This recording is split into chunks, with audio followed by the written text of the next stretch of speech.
The air in Amritsar on April 13th, 1919 was thick with the scent of marigolds and roasted gram, the sweet promise of jalebi and the sacred hum of Baisakhi. It was a day of rebirth, the celebration of the spring harvest and the Sikh New Year. In the heart of the city lay Jallianwala Bagh, not a garden in the pristine English sense, but a 7-acre quadrangle of uneven, sun-baked earth hemmed in on all sides by the tall, claustrophobic walls of surrounding houses. It was a public space, a breathing lung for the cramped labyrinth of the old city. For a 20-year-old orphan named Sher Singh, known to his friends in the Khalsa orphanage as Udham, the Bagh was a place of familiar chaos and community. He and his friends had been tasked with a simple, noble duty, serving water to the thirsty crowds. The atmosphere was festive, but an undercurrent of tension rippled through the city. The British Raj had recently imposed the draconian Rowlatt Act, a law that strangled civil liberties, allowing for indefinite detention without trial. Protest had been simmering, and two beloved local leaders, Dr. Saifuddin Kichlia and Dr. Satyapal, had been arrested and exiled. Today's gathering was twofold: a celebration of Baisakhi for the pilgrims and villagers who had flooded the city, and a peaceful, non-violent protest against the arrests and the repressive act. Families had spread their dharis on the ground, children chased each other with shrieks of laughter, and men in crisp turbans spoke in hushed, earnest tones about freedom, Swaraj. Udham, ladle in hand, moved through the throng, his heart swelling with a nascent sense of national pride. These were his people, this was his family, a family defined not by blood but by a shared soil and a shared dream. This was the legacy he belonged to. At around 4:30 p.m., the festive hum began to curdle. A tremor of unease passed through the crowd. At the main entrance, the narrowest passage into the Bagh, a column of 50 Gorkha and Baluchi riflemen marched into position, their boots kicking up clouds of amber dust. They knelt, a disciplined, terrifying line of khaki and steel. Behind them, a stout, mustachioed British officer stood with an unnerving calm. This was Colonel Reginald Dyer. There was no warning, no order to disperse that could be heard above the din of 20,000 people. There was only Dyer's sharp, clipped command. The first volley of .303 Lee Enfield rifles was a single deafening crack, a sound so alien to the festive air that it took a moment for the collective mind to process it. It was not fireworks, it was death. Panic erupted. The sound of laughter was replaced by a tidal wave of screams. The crowd, a moment before a placid lake, was now a churning, terrified sea. There was nowhere to run. The high walls, once a comforting embrace, were now the unforgiving walls of a tomb. The exits were too narrow, blocked by the very soldiers who were turning the garden into a slaughterhouse. Udham was thrown to the ground in the stampede. The water pot shattered beneath him. He saw father shielding his son with his body, his white kurta instantly blossoming with crimson flowers. He saw women pulling their children towards a deep, dry well in the center of the Bagh, hoping for sanctuary in its depths, only to create a pit of crushed bodies in despair. He saw the riflemen, methodically reloading, their faces impassive. They were not aiming over the heads of the crowd. They were aiming into the thickest parts of it, firing low where a single bullet could tear through multiple bodies. This was the ultimate professional betrayal. The army, the supposed keepers of order, had become the executioners of the innocent. They were not fighting soldiers. They were massacring families, celebrating a festival. Dyer later claimed he was teaching a moral lesson. For Udham, buried under the panic and the dying, the lesson was different. It was that the British Empire, for all its talk of justice and civilization, was a predator, and its civility was a mask that could be dropped in an instant. The firing continued for 10 agonizing minutes. It only stopped when the ammunition was nearly exhausted. 1,650 rounds had been fired into the trapped mass of humanity. Then an eerie silence fell, punctuated by the moans of the wounded. Dyer, his duty done, marched his men away, leaving behind a field of human wreckage. The British authorities imposed a strict curfew, forbidding anyone from entering the Bagh to help the wounded. They were left to die overnight, their pleas for water echoing in the darkness, a sound that would haunt Amritsar for a century. Udham, bruised but alive, crawled out from under a pile of bodies as dusk bled into a moonless night. The sight that met his eyes would be seared into his soul forever. The Bagh was no longer a garden. It was a charnel house. The ground was slick with blood. He stumbled through the field of death, the legacy of his people lying broken at his feet. He recognized faces, a shopkeeper, a farmer from a nearby village, the small child he had given water to just an hour ago. He knelt, his hands sinking into the blood-soaked earth. He scooped up a handful of the soil, a grim sacrament of mud and blood. In the terrifying silence of the dead, he made a vow. It was not a vow of rage screamed at the heavens. It was a cold, silent promise that settled deep in his bones, a promise that would become the singular focus of his life. The men who had ordered this, the men who believed they could obliterate a people's spirit with bullets and then walk away, would be held to account. Not just the hand that pulled the trigger, but the mind that gave the order, the system that sanctioned it. The debt of blood would be paid. But this would not be a revenge of hot-headed passion. It would be a revenge of intellect, patience, and meticulous planning. A revenge worthy of the 1,000 souls who perished that day. It would be a 21-year journey, a slow, deliberate forging of a human weapon aimed not just at a man, but at the heart of an empire. The forging of a ghost. The years after the massacre were a blur of wandering and hardening. The boy named Sher Singh died in the bog, and in his place, Udham Singh was born. His name became a fluid thing, a tool for his mission. He was Uday Singh, Sher Singh, and, most famously, Frank Brazil. He became a ghost, a man of a dozen identities and no fixed home, his only anchor the cold, heavy promise he carried within him. He understood early on that raw anger was useless. To strike at an empire, he had to understand it.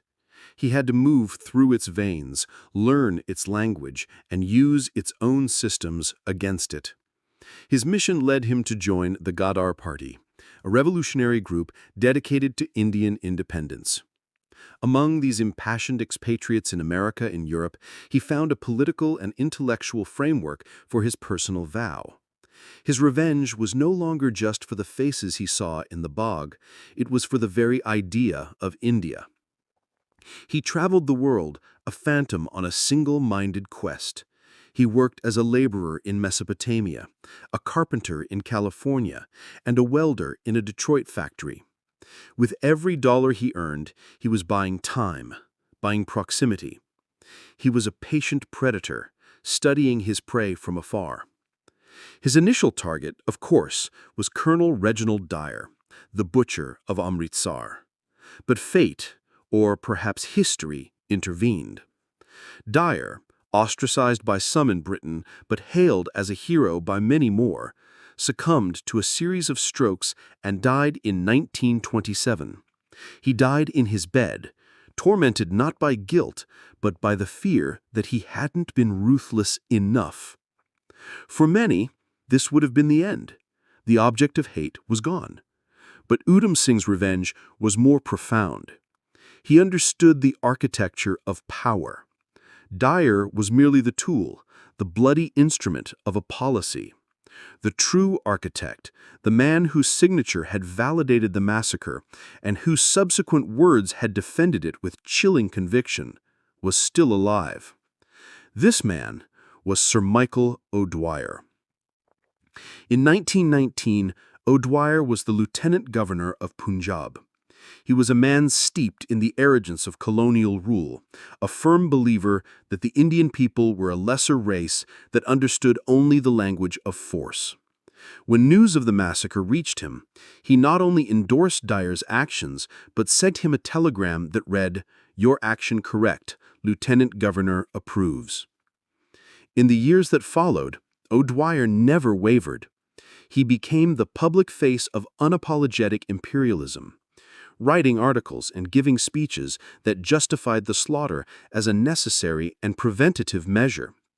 He represented the intellectual and moral rot at the core of the Raj, the professional betrayal on a grand, systemic scale.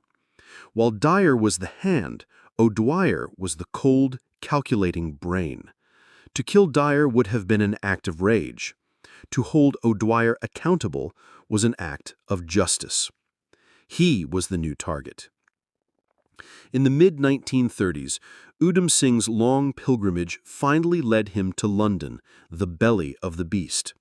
He was no longer a rough-handed laborer. He was a man of the world, quietly confident, with a fluency in English and an ability to melt into the city's diverse fabric. He took a room in Shepherd's Bush and worked a series of odd jobs: a peddler selling silk scarves, a carpenter, and even a film extra in Alexander Korda's productions like Elephant Boy and The Four Feathers. He was hiding in plain sight, a revolutionary ghost haunting the margins of the empire. For 6 years, he lived a double life. By day, he was a quiet, unassuming Indian immigrant. By night, he was a meticulous planner. He studied Michael O'Dwyer's life. He read his articles in the papers. He learned of his memberships in various London clubs and societies. He tracked his public appearances, building a precise calendar of his movements. This was the intellectual phase of his revenge. It required immense self-control. He could have ambushed O'Dwyer on a quiet street corner, a simple, anonymous act. But that was not the point. The act had to be public. It had to be a statement. It needed a stage where the world could see and hear not just the act itself, but the reason behind it. He acquired a .455 Webley revolver, a powerful weapon. To conceal it, he ingeniously hollowed out a thick book, cutting the pages to the exact shape of the handgun. The book was his shield and his vessel, a symbol of the intellectual nature of his mission. He was not just carrying a gun, he was carrying a story, a verdict, 21 years in the making. In early March 1940, he found his stage. A notice announced a joint meeting of the East India Association and the Royal Central Asian Society to be held at Caxton Hall, Westminster. The topic was the future of Afghanistan. The list of speakers was a who's who of the British imperialist establishment, and there, on the list, was the name he had carried in his heart for 20 years, Sir Michael O'Dwyer. The date was set, March 13th, 1940. 21 years, almost to the month, after the vow he made in the blood-soaked soil of Jallianwala Bagh. The ghost had found his moment. The long, patient forging was complete. Caxton Hall was the epitome of British establishment respectability. Its Tudor room was filled with oak-paneled walls, portraits of stern-faced governors, and an audience of elderly lords, retired generals, and seasoned colonial administrators. They were the architects and managers of empire, gathered to reminisce and pontificate. The air was stale with self-congratulation. Udham Singh, dressed in a sharp Western suit, walked into the hall with the hollowed-out book tucked under his arm. He was calm, his pulse steady. The rage of his youth had been distilled over 21 years into a substance as cold and hard as the steel of the revolver nestled within the book's pages. He found a spot along the wall, offering him a clear line of sight to the speaker's podium. The meeting droned on. Speakers discussed frontier policy and Russian influence. Udham listened, but his focus was singular. He watched Michael O'Dwyer, now a frail-looking man of 75, but with the same arrogant set to his jaw that Udham had seen in newspaper photographs. When O'Dwyer rose to speak, a hush fell over the room. He spoke with the unshakable certainty of a man who believed he had been a force for good, a man who had held the line in India against the forces of chaos. To Udham, every word was a fresh insult to the memory of the dead.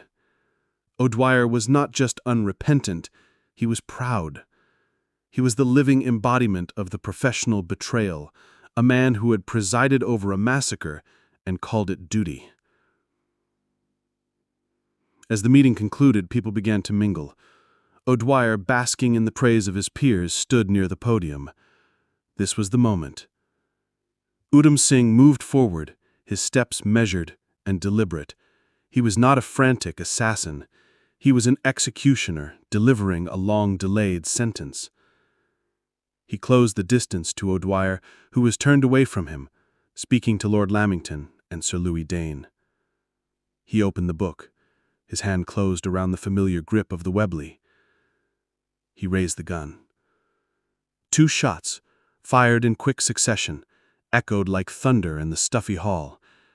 The sound was as shocking and out of place as the rifle volleys in Jallianwala Bagh had been. Sir Michael O'Dwyer crumpled to the floor without a sound. Panic erupted. People screamed and dived for cover. Udham Singh did not move. He remained standing, the revolver still in his hand, a pillar of calm in the chaos. He had not come here to escape. His mission was only half complete. He had fired the bullet, but now he had to deliver the message. A woman screamed, "Oh my God!" Udham turned his gaze upon the terrified crowd. He made no attempt to flee, no attempt to resist, as several men, including a brave Englishwoman, wrestled the gun from his hand. He calmly submitted to his arrest. "It is no use," he said quietly. "It is all over." As the police led him away, his face was a mask of grim satisfaction. The first part of his revenge, the physical act, was done. Now came the second, more important part, the intellectual and moral reckoning. His trial at the Old Bailey was a sensation. The British authorities, embarrassed and enraged, wanted a quick, clean conviction. They sought to portray him as a common murderer, a crazed fanatic, but Udham Singh would not allow it. He had waited 20 years for this platform, and he intended to use it. He dismissed his court-appointed lawyers, choosing to defend himself. He knew this trial was not about his guilt or innocence in the shooting. That was a foregone conclusion. This trial was about putting the British Empire itself in the dock. His moment came when he was allowed to make a statement. He stood tall, his voice ringing with a clarity that defied his impending doom. "I did it because I had a grudge against him. He was the real culprit. He wanted to crush the spirit of my people, so I have crushed him." He spoke of Jallianwala Bagh, of the screams, the blood, and the vow he had made. He was not asking for mercy. He was explaining a cause and effect, a debt that had finally been paid. Then he delivered his masterstroke, the final piece of his meticulously planned intellectual revenge. When asked for his name, he did not say Udham Singh. He gave a name that he had constructed for this very moment, a name that was a poem of national unity and a defiant cry for freedom. "My name," he announced, "is Ram Muhammad Singh Azad." Ram for the Hindus, Muhammad for the Muslims, Singh for the Sikhs, Azad the Urdu word for freedom. In that one name, he obliterated the British strategy of divide and rule. He declared himself a son of a united, indivisible India. He turned his personal act of vengeance into a universal statement of anti-colonial resistance. He was no longer just an assassin, he was a symbol. The judge, furious, ordered the press not to report the statement, but it was too late. The words had been spoken. The message had been delivered. Udham Singh was sentenced to death. On July 31, 1940, he hanged at Pendleton Prison. He went to the gallows not as a man defeated, but as a man who had fulfilled his life's purpose. His revenge was complete. It was not just in the death of Michael O'Dwyer. It was in the trial that forced Britain to confront the memory it had tried to bury. It was in the name Ram Muhammad Singh Azad, which echoed across India, inspiring a new generation of freedom fighters. It was in the legacy he created, a testament to the fact that no injustice, no matter how powerful its perpetrator, is ever truly forgotten. In 1974, his ashes were finally returned to India. They were taken to Jallianwala Bagh, to the sacred ground where his journey began. The boy who had scooped up the blood-soaked earth had returned home, his vow fulfilled, and his name etched into the heart of the nation for which he had lived and died. The family legacy he had sworn to uphold that terrible night was finally and eternally honored.